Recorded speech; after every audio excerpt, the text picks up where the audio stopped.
segala sesuatu yang terbaik bagi kita semua. Baik Bapak Ibu sekalian, hari ini saya masih akan berbicara di topik yang sama dengan satu judul, tetaplah berjalan walau bebanmu sedikit terlihat berat. Tetaplah berjalan walau bebanmu sedikit terlihat berat. Jangan pernah mundur, jangan pernah menyerah, jangan pernah berhenti. Saudara harus punya progres, saudara harus tetap maju di dalam Tuhan. Sekalipun bebanmu, saya pakai kata-kata ini, sedikit terlihat, sesungguhnya bukan seperti itu. Bebanmu itu tidak berat. Karena kenapa? Minggu-minggu yang lalu saya katakan, Tuhan kita adalah pemegang kekuasaan tertinggi. Dia kalau mau mengizinkan masalah terjadi dalam hidupmu, itu tidak pernah melebihi kekuatan. Jadi selalu beban yang diizinkan untuk terjadi dalam hidupmu adalah beban-beban yang sesungguhnya engkau sanggup untuk memikulnya. Karena itu sekalipun terlihat sedikit berat, tetaplah engkau berjalan. Katakan amin. Saya mau mengawali pembacaan kita dari Roma pasal yang ke-8, ayat yang ke-28. Nah, ini adalah ayat-ayat yang populer. Jadi setiap ayat-ayat yang beberapa minggu terakhir ini saya bacakan adalah ayat-ayat yang tidak asing untuk saya dan saudara. Kita baca bersama-sama ayat ini 2, 3 ya. Aku tahu sekarang bahwa Allah turut bekerja dalam segala sesuatu untuk mendatangkan kebaikan bagi mereka yang mengasihi Dia, yaitu bagi mereka yang terpanggil sesuai dengan rencana Allah. Kita tahu sekarang bahwa Allah turut bekerja dalam segala sesuatu untuk mendatangkan kebaikan. Katakan amin. Bagi siapa? Bagi mereka yang mengasihi Dia, yaitu bagi mereka yang terpanggil sesuai dengan rencana Allah. Saya katakan bahwa iblis tidak akan pernah berhenti. Firman Allah berkata, dia selalu terus berjalan berkeliling, mencari kesempatan untuk menjatuhkan saya dan saudara. Karena itu jangan pernah lengah, jangan pernah berkata engkau kuat. Ketergantunganmu kepada Allah akan menentukan nasibmu ke depan. Apakah engkau menjadi anak-anak Tuhan yang hidup berkemenangan atau tidak? Haleluya.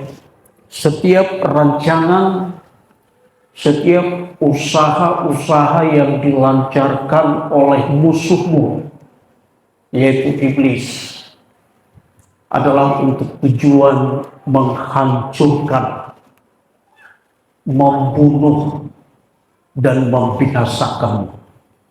Yohanes pasal 10 ayat yang ke-10, firman Allah berkata, aku datang, pencuri datang untuk membunuh dan membinasakan. Tetapi aku datang, kata Yesus, untuk memberi hidup yang penuh pengharapan. Haleluya. Hanya satu tujuan.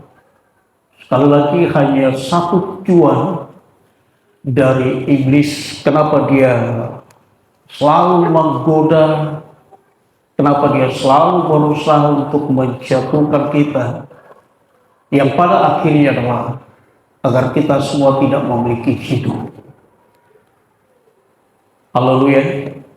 Itulah sebabnya kalaupun ada orang yang berpikir dengan bertapa ke sana kemari, dia punya dapat kekayaan, dia punya dapat kekuatan, dia punya dapat ilmu. Ya, hari-hari ini terlihat premanisme mulai berkembang di Indonesia. Ini menjadi pergumulan kita, menjadi doa kita. Hercules mulai muncul sebagai seorang pahlawan. Tapi saya mau katakan, iblis tidak pernah menjadi seorang respektor. Dia tidak akan pernah memuji, dia tidak akan pernah memberikan satu pujian yang tulus kepada siapapun yang mengikut dia. Karena tujuannya adalah untuk membunuh dan membinasakan. Haleluya. Tetapi Allah, sekali lagi tetapi Allah, sekalipun dia mengizinkan persoalan, masalah terjadi dalam hidup saya dan saudara, itu hanya mempunyai satu tujuan, agar saya dan saudara memiliki ketergantungan kepada Allah.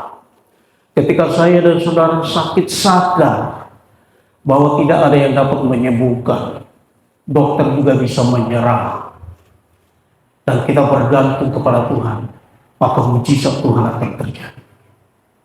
Haleluya. Kemarin ada 2 orang ibu bertemu dengan kami. Mereka menceritakan masalahnya. Salah seorang di antaranya sedang mengalami kanker payudara, dan yang satunya mengalami kanker usus. Penyakit yang berat. Tidak ada yang bisa menjamin bahwa dia akan disembuhkan. Tetapi ada satu jaminan yang pasti, bahwa bagi Tuhan tidak ada yang mustahil. Haleluya. Kalau kita memiliki respek, kita memiliki respon yang baik terhadap setiap masalah, maka itu akan menarik kita untuk lebih dekat kepada Allah. Dan kita akan melihat bagaimana Allah melakukan perkara-perkara besar di dalam kehidupan kita semua.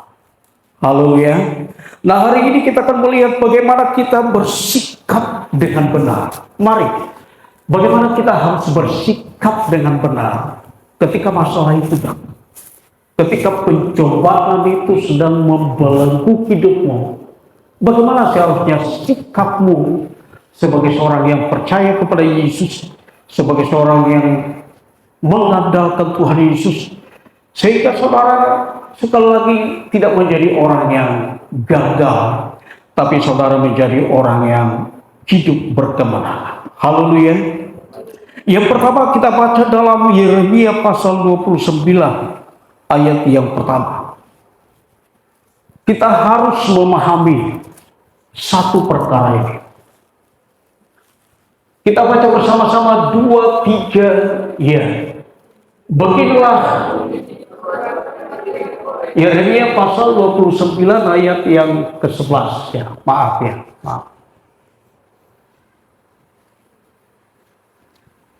Ya, kita baca bersama-sama 2, 3 ya. Sebab aku ini mengetahui rencana-rencana apa yang ada padaku mengenai kamu. Demikianlah firman Tuhan, yaitu rancangan damai sejahtera dan bukan rancangan kecelakaan, untuk memberikan kepadamu hari depan yang penuh pengharapan. Puji Tuhan. Bagaimana kita dapat bersikap dengan benar dalam menanggapi setiap masalah dan pencobaan yang terjadi dalam hidup kita. Yang pertama, Bapak Ibu Saudara, mari kita fokuskan diri kita bukan terhadap masalah, tetapi terhadap rencana Allah yang besar di dalam diri kita. Fokus kepada rencana Allah, bukan kepada masalah. Haleluya. Haleluya.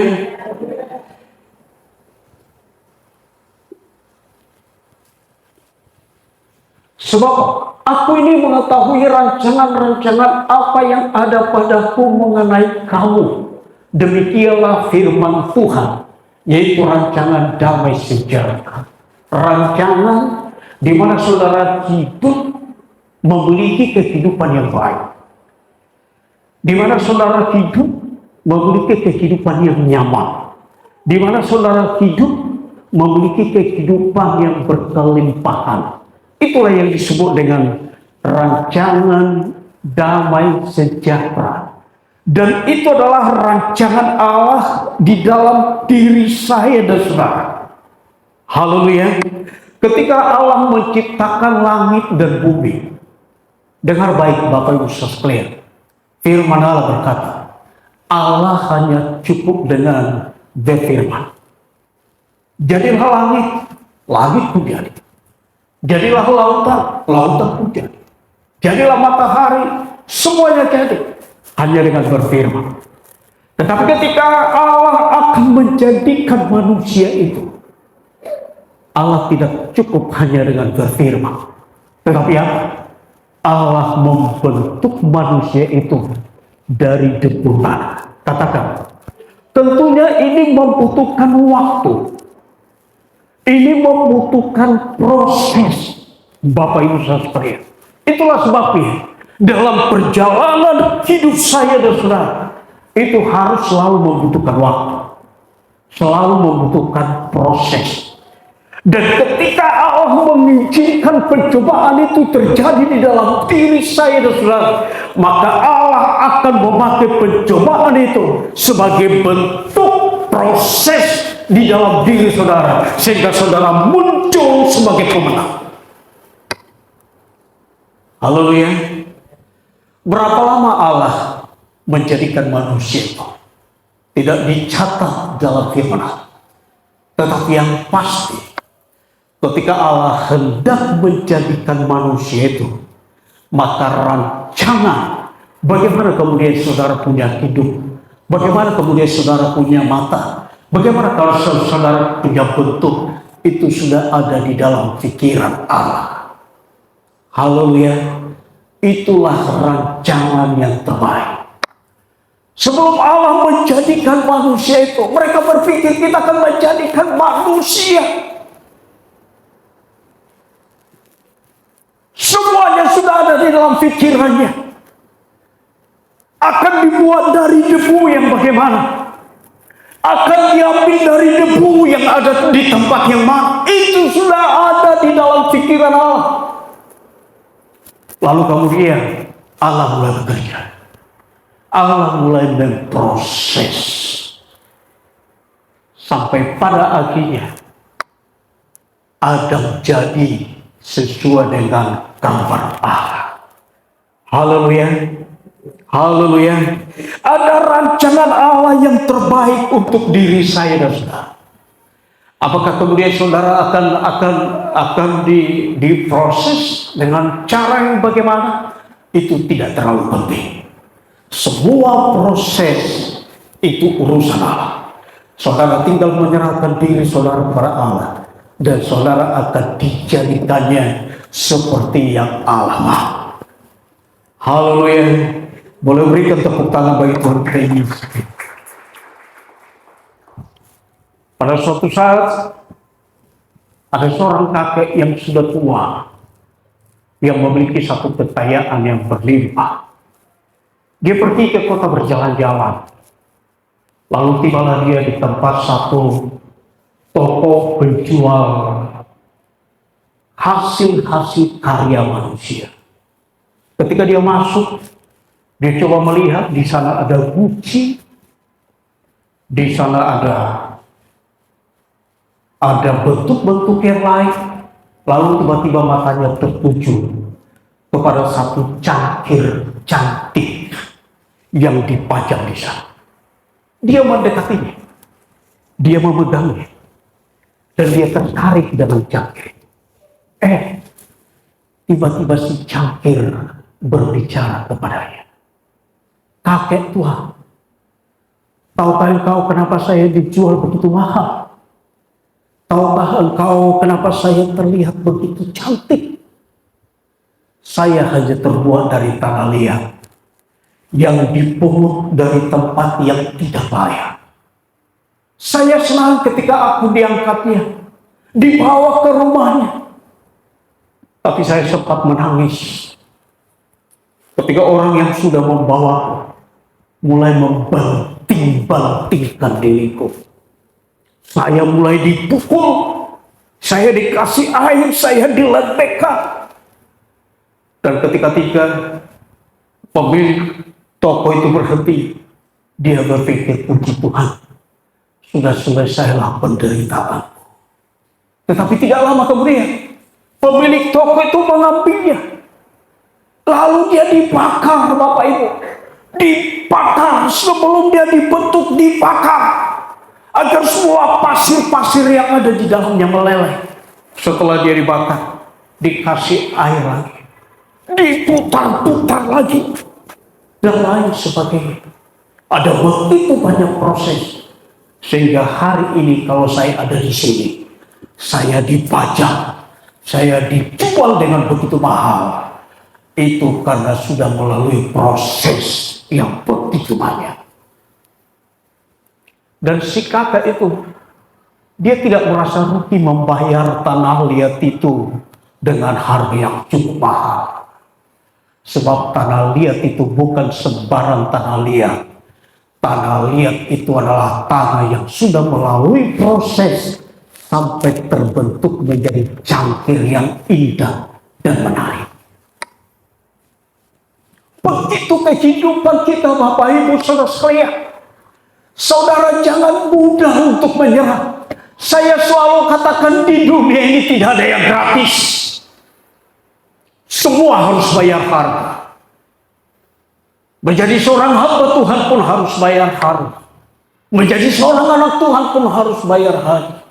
Kalau engkau ingin layak untuk mendapatkan berkat yang penuh dengan damai sejahtera, engkau harus benar-benar memahami rencana Allah di dalam hidup.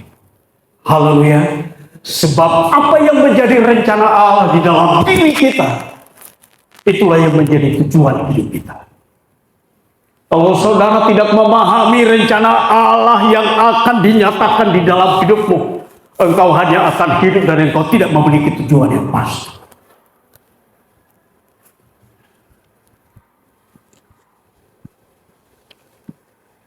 Haleluya. Fokuskan dirimu kepada rencana Allah, bukan kepada masalah.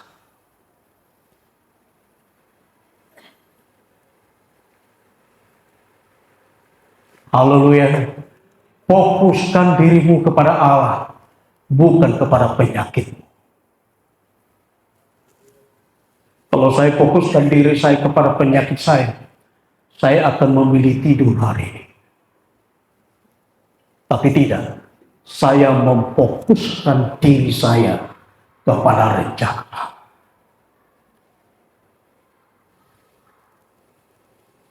Haleluya. Yang kedua, biarkan Allah menjadikan pencobaan itu menjadi alatnya untuk membentuk hidup saya dan saudara.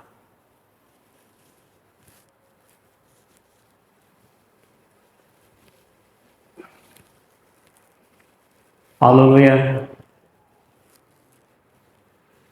Si tanah liat yang sebelum terbentuk menjadi cangkir yang indah, kemudian melihat pemilik toko yang suka berkarya itu mengambil palu.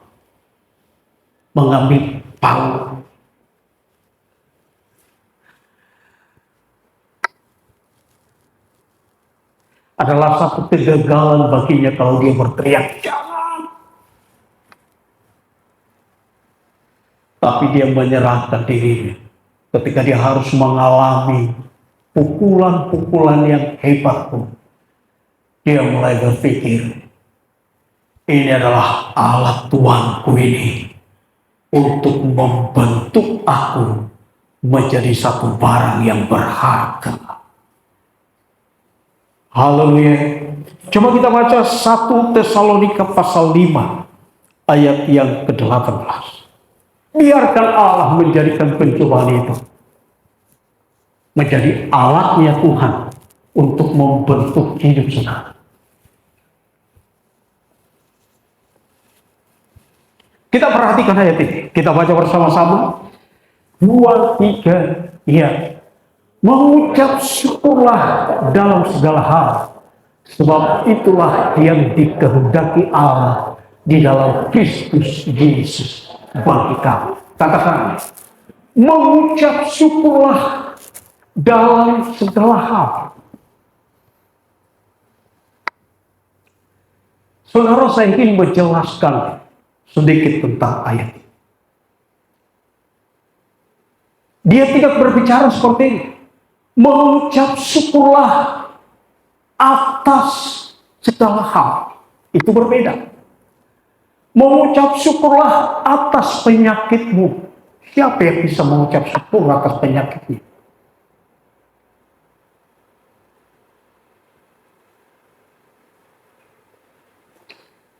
Saya akan katakan kepada Tuhan, Tuhan, seandainya Engkau mau manggil aku nggak masalah. Sekarang, besok, lusa, nanti, toh juga aku akan meninggalkan dunia ini. Tetapi aku katakan, Tuhan, sakit kali ku rasakan, Tuhan.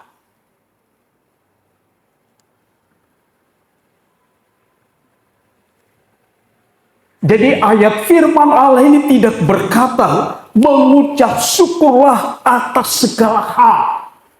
Saudara tidak diminta untuk mengucap syukur atas penyakitmu. Allah juga tidak meminta untuk saudara mengucap syukur atas penderitaanmu. Allah tidak meminta saudara untuk mengucap syukur atas kemiskinanmu. Bukan. Kata Pak Ganjar Pranowo, itu adalah sesuatu yang anomali. Kenapa? Tuhan Yesus justru datang, dia rela menjadi miskin, agar engkau yang miskin menjadi kaya. Amin, saudara. Itulah hasil yang Allah mau, agar saudara yang miskin menjadi kaya. Dan firman Allah berkata, oleh pilur-pilurnya engkau akan sembuh. Yang Allah mau dari hasil yang dikerjakan adalah agar saudara sembuh, adalah agar saudara menjadi kuat. Pujian kita selalu berkata, kini yang lemah bisa berkata aku kuat. Jadi kalau saudara sakit, kalau saudara miskin, kalau saudara menderita, itu adalah sesuatu yang anomali dari apa yang dikerjakan oleh Allah.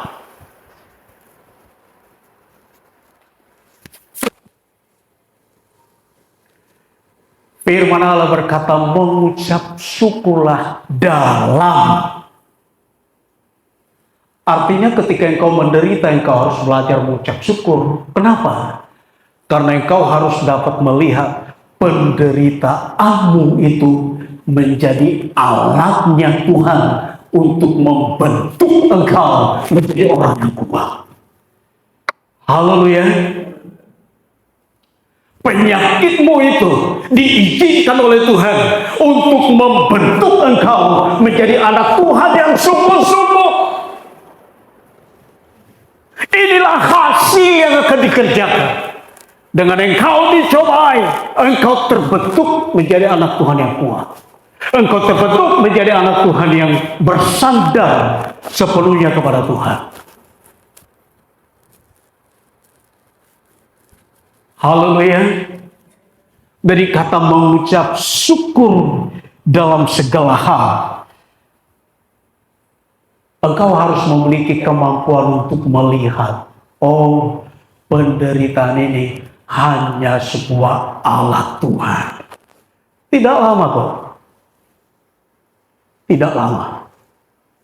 Tidak selamanya palu itu ada di tangan pencuri itu. Setelah selesai, itu semua disimpan dan hasilnya menjadi benar.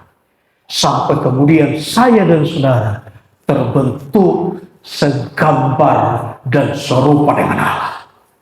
Haleluya. Boleh berikan tepuk tangan bagi Tuhan. Itu tujuan Allah. Nah, karena itu saudara harus menanggapi setiap masalah dan pencobaan dengan benar.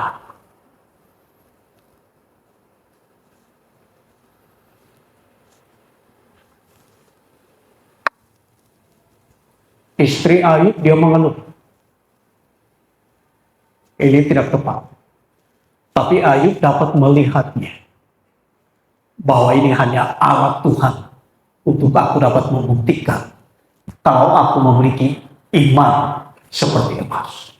Itu hanya alat Tuhan.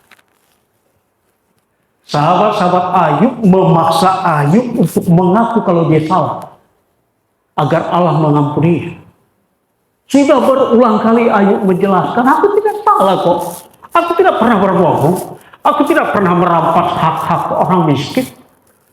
Tidak pernah. Aku tidak pernah melakukan sesuatu yang tidak berkenan di hadapan Allah. Sahabat-sahabat Ayub memaksa dia sampai berkata bahwa Ayub adalah orang fasik yang tidak mau mengakui kesalahannya. Tetapi Ayub tahu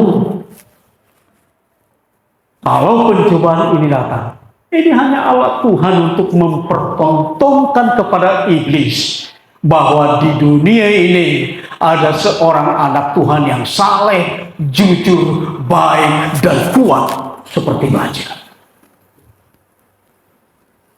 Haleluya. Itu hanya alatnya Tuhan. Sekali lagi agar saudara punya progres. Saudara dapat bertindak, berusaha untuk engkau lebih maju di dalam Tuhan. Haleluya. Sekali lagi, untuk itulah kita mengucap syukur. Ketika Tuhan mengizinkan masalah itu, Tuhan punya rencana yang indah dalam hidup saya. Dan masalah ini hendak dipakainya untuk membentuk hidup saya agar saya muncul sebagai jemaat GPD Kasih Bapa yang kuat di dalam Tuhan. Haleluya, haleluya, yang tidak terpengaruh dan dipengaruhi oleh bansos.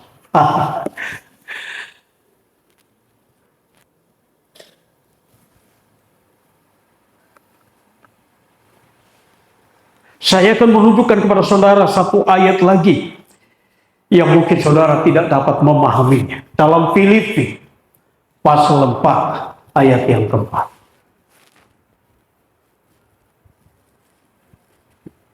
Kita baca bersama-sama ayat ini. 2, 3, ya.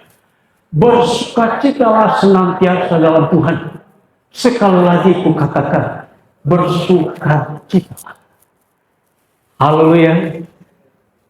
Sekali lagi ayat ini tidak berkata bersukacitalah atas semua masalah.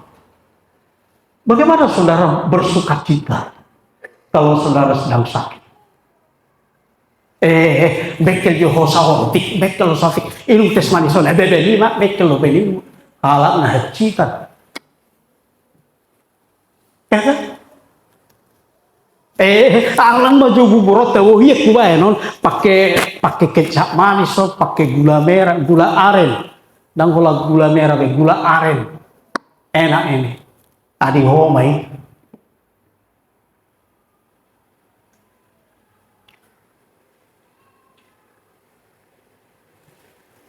Tetapi firman Allah berkata, bersukacitalah senantiasa dalam Tuhan. Katakan amin. Allah tidak berbicara, sekali lagi Allah tidak berbicara. Bersukacitalah ketika engkau mengalami masalah.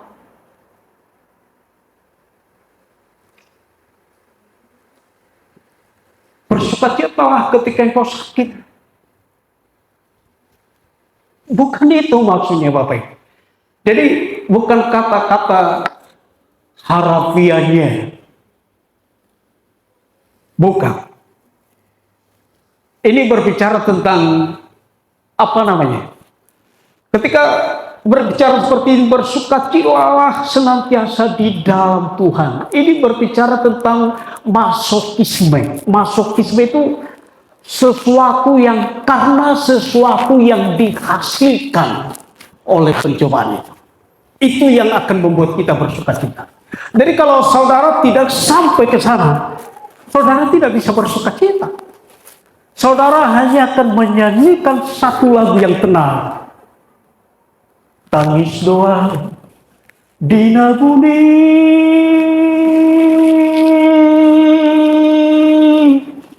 Michael doa Dina Petang.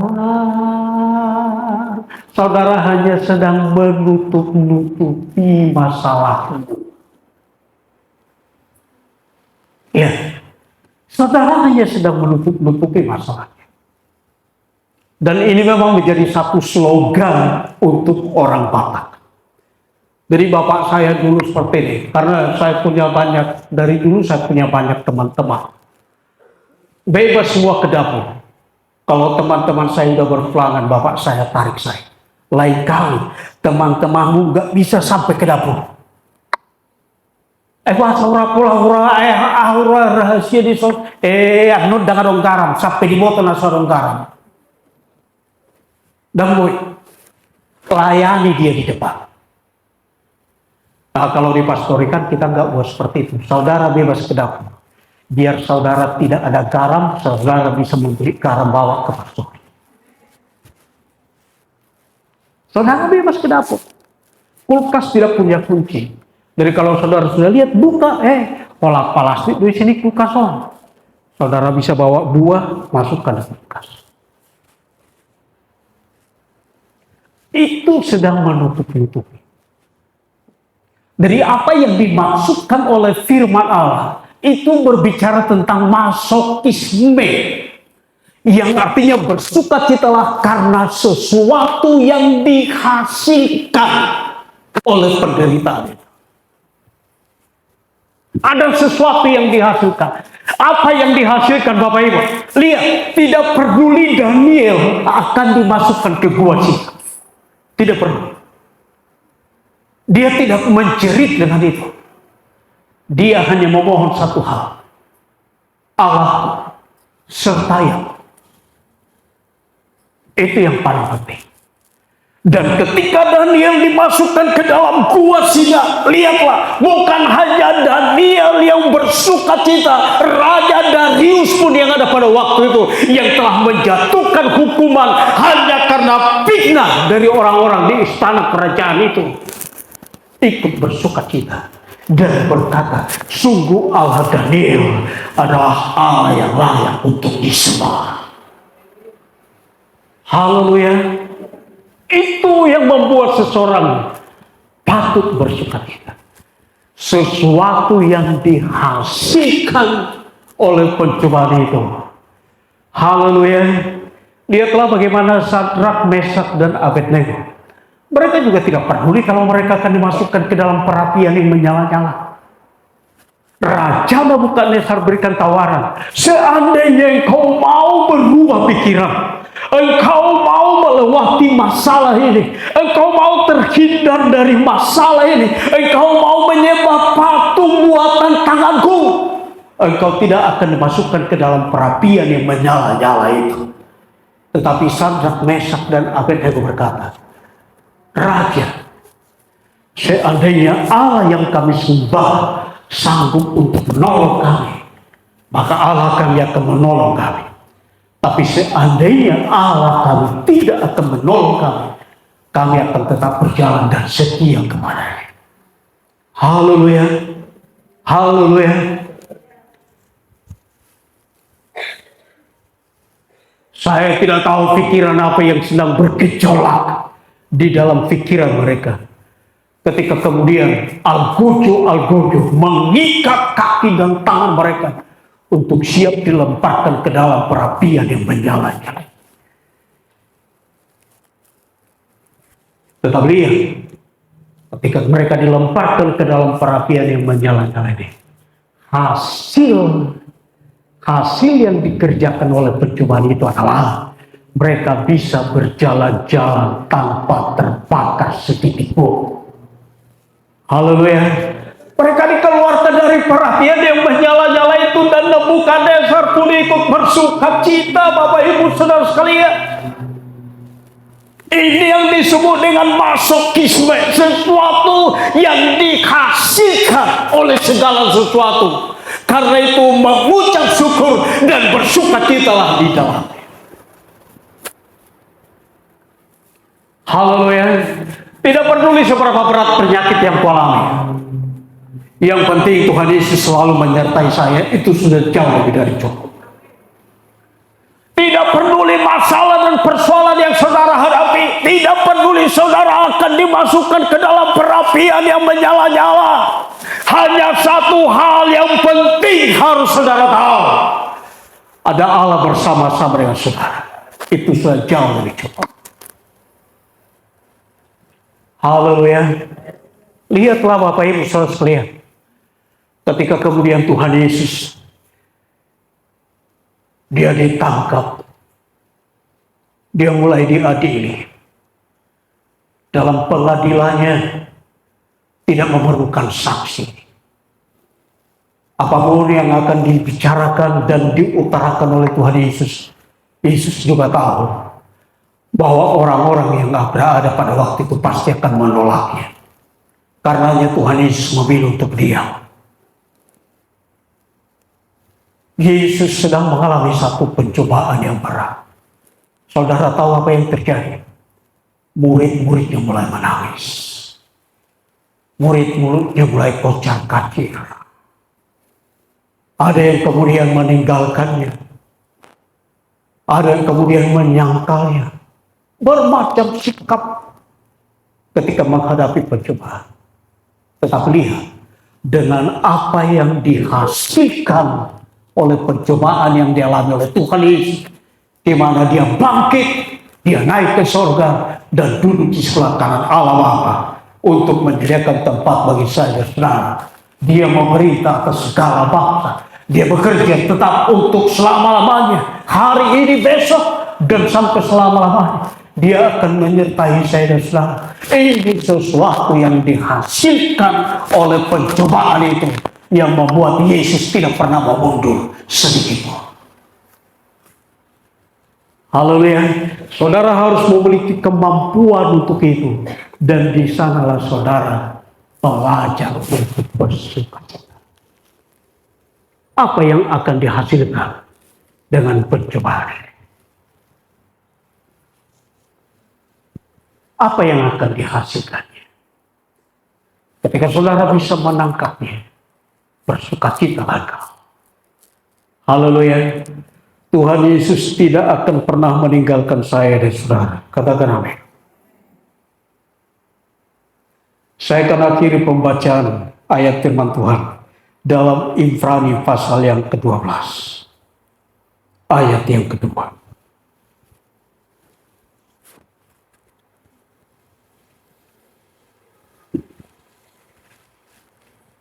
Ya, kita baca bersama-sama ini. 2, 3 ya. Marilah kita melakukannya dengan mata yang tertuju kepada Yesus, yang memimpin kita dalam iman, dan yang membawa iman kita itu kepada kesempurnaan, yang dengan mengabaikan kehinaan, tekun memikul salib, ganti sukacita yang disediakan bagi dunia, ya bagi dia yang sekarang duduk di sebelah kanan tahta Allah. Katakan, marilah kita melakukannya dengan mata yang tertuju kepada Yesus. Katakan amin. Itu yang pertama, yang memimpin kita dalam iman dan yang membawa iman kita itu kepada kesempurnaan, dan yang mengabaikan kehinaan, tekun. Jangan sekarang bersemangat, besok tidak. Jangan sekarang saudara tidak peduli dengan penyakitmu, besok engkau mulai mencari dukun. Engkau mulai mencari orang pintar. Kenapa dia disebut menjadi orang pintar? Hanya orang-orang bodoh lah yang mencarinya. Jadi dia adalah orang pintar di antara orang-orang yang bodoh. Bapak Ibu sekalian, tidak ada orang yang pintar yang akan mencarinya. Tidak ada orang yang beriman yang akan mencarinya. Orang yang pintar dan beriman, dia akan terus melakukannya dengan mata yang tertuju kepada Yesus. Haleluya. Yesus menjadi teladan bagi saya dan saudara. Katakan amin. Dia yang telah mengabaikan kehinaan, tekun memikul salib ganti sukacita yang disediakan bagi dia, dan sekarang duduk di sebelah kanan tahta Allah. Saya mau katakan, tidak ada yang enak dengan salib. Pemain musik bisa maju ke depan. Tidak ada yang enak. Tidak ada yang bisa berbangga dengan dihina, dicaci maki, diludahi. Tidak ada. Tidak ada yang bisa berbangga dengan penderitaan. Tidak ada. Hanya orang-orang yang dapat melihat sesuatu tentang apa yang akan dikerjakan di balik penderitaan itu. Itulah yang dapat berbangga. Saya berbangga sekalipun aku mengalami sakit penyakit. Karena saya tahu Tuhan Yesus akan membuktikan bahwa dia akan sanggup melakukan jauh dari apa yang akan dilakukan oleh dokter kepada saya. Itulah sebabnya ketika dokter sarankan saya untuk datang lagi minggu depan, sarankan lagi untuk datang minggu depan, saya katakan kepada Ibu Gembala, berhenti, kita berhenti sekarang. Kalau memang Tuhan mau panggil besok, Tuhan akan panggil. Dan saya percaya Tuhan akan lakukan sesuatu. Saya memilih untuk datang di kaki Tuhan. Saya berlutut di kaki Tuhan. Saya menangis sejadi-jadinya di kaki Tuhan. Saya mulai menyembah Tuhan. Saya mulai bersukacita di dalam Tuhan. Karena saya dapat mendengar anakku, aku akan melakukan sesuatu kepada kamu. Bukankah firman Allah berkata, minta, maka engkau akan menerima. Haleluya. Haleluya. Engkau punya masalah, pilihlah untuk meminta, engkau dikuatkan Tuhan. Berhentilah berdoa, Tuhan kasihanilah aku, lepaskanlah aku dari masalah ini Tuhan. Sojo. Kalau ini dihentikan, engkau tidak terbentuk dengan baik. Berhenti untuk berdoa, Tuhan Yesus tolonglah aku, lepaskanlah aku dari penyakit ini Tuhan. Berhenti dulu engkau. Kalau ini diangkat sekarang, engkau belum terbentuk menjadi anak Tuhan yang baik. Lebih baik engkau mulai berdoa, Tuhan, berikan aku kekuatan untuk menanggungnya. Berikan aku kemampuan untuk menanggungnya. Kalau engkau mengizinkan aku sakit, berikan aku kekuatan biar aku tetap ada di dalam engkau. Biar aku tetap mengandalkan engkau. Kalau engkau ada di dalam pencobaan, katakan, Tuhan, berikan aku kemampuan untuk memikulnya. Aku tahu engkau tidak akan pernah membebankan masalah jauh lebih besar melebihi kekuatanku. Berikan aku kekuatan untuk itu, sampai aku dapat melihat suamiku diubahkan oleh Tuhan, sampai aku dapat melihat anak-anakku diberkati oleh Tuhan. Berikan aku kekuatan untuk itu, dan aku akan tetap bersukacita di dalam Tuhan. Semuanya boleh berikan tepuk tangan bagi Tuhan Yesus. Dan saya mengundang kita untuk semua sama-sama pantun berdiri.